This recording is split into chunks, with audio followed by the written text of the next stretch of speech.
You were saying, no? Parang, di ba, I asked you about Marikina, ba't nyo inikot? You wanted it to be a place, not just a space. Can you explain that again? Yeah. So I noticed kasi most developers when they make something, it's really just the money aspect that they're looking at. It's like, how can I extract the most out of this property? So it's making it as cheap or as square as possible. Some naman they put in something that's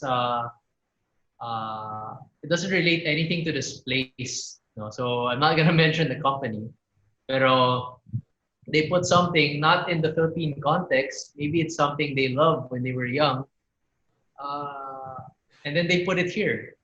It's totally out of context, out of place. So they're just making it either maybe it's to serve something else like their ego. So what I wanted to do is, since I have some ability to execute it in the company, is to make something that is Filipino, and that's something that we can be proud of. So for example, we always travel abroad, and we would find these places that we wish we would have in the Philippines. So when we go to Japan, we would have a neighborhood like Daikanyama. Gusto sana natin meron ganun sa Philippines. When we go to Korea, meron Hongdae na area. We wish also na meron tayong ganun. So we can.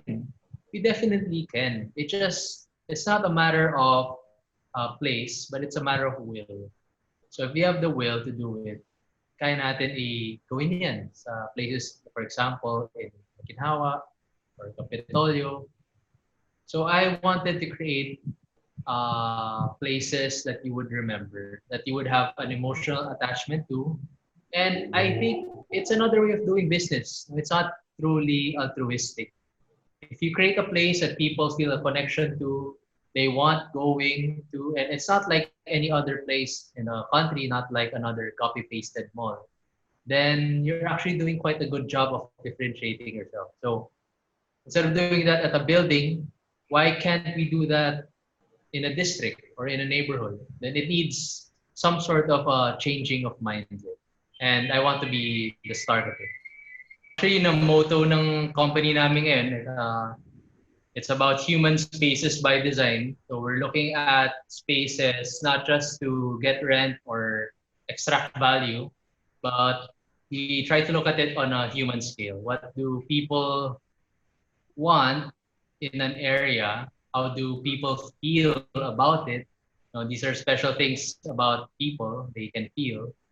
What kind of connections will they have towards this space? And definitely, we also look at the human size aspect. Baga, how can you relate to a building that's 40 stories high?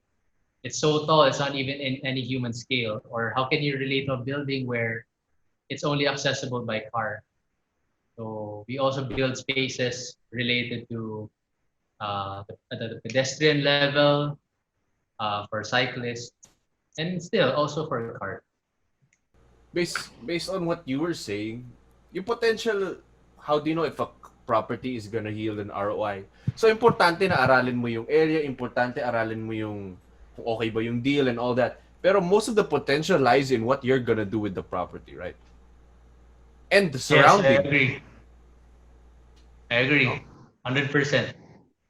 It's going to be the creativity of what you're gonna put in there. Kasi, uh, like for example, you can go to a good area and you can put on like the crappiest building with no creativity, and even though it's a really good area, it's not gonna work. Well, you can go to a less full na area. Kumbaga, there's still more opportunities there, but also less development, and you can build something unique, and they will come. So I guess one thing we can compare is Novali. Novali is a lesson in that. Yung unang developer doon, sila Green Eton? Eton ba yun? Greenfield, Greenfield, right? Ah, okay, okay. So Greenfield is under Unilab, right? So sila nauna dun, right? Sila yung naunang commercial doon, sila yung gumawa ng mga outlet. And those outlets are pretty good. Pero if you compare it to the what Ayala built there, yung Ayala speaks more to the area and what people are looking for.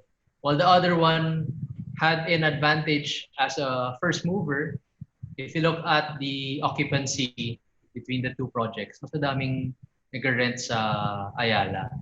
Because alam nila, people are there not to be given something that they can find in the city. They want something else. That's why uh, si Ayala put in more outdoor features into their project.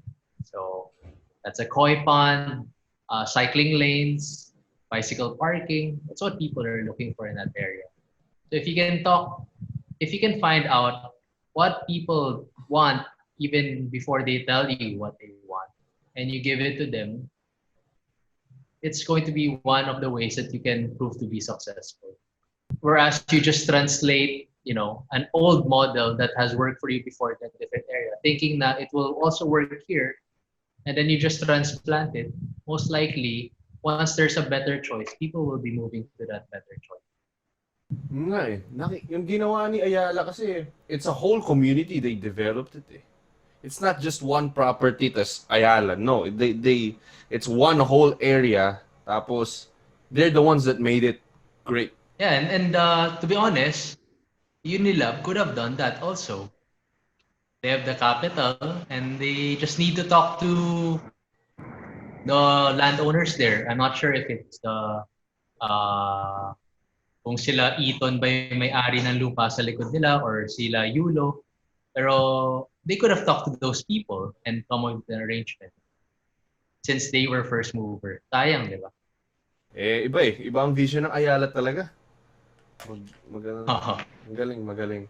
Yeah, guys, I hope you enjoyed that. I hope you got some value out of that video. If you have any other questions regarding real estate, construction, homes, please comment them in the comment section down below. Because what I'm doing is I'm gathering all those questions and I'm going to bring in people who can answer them. I'm going to be interviewing a lot more people, a lot more of these professionals. So please, kung may mga tanong kayo, comment in the comment section down below and you will see those questions answered. So again, if you enjoyed that video, hit that like button and subscribe to my channel. Hit that notification bell so that when I upload another house tour or an interview, you get to see them as soon as it's uploaded. Thank you and God bless.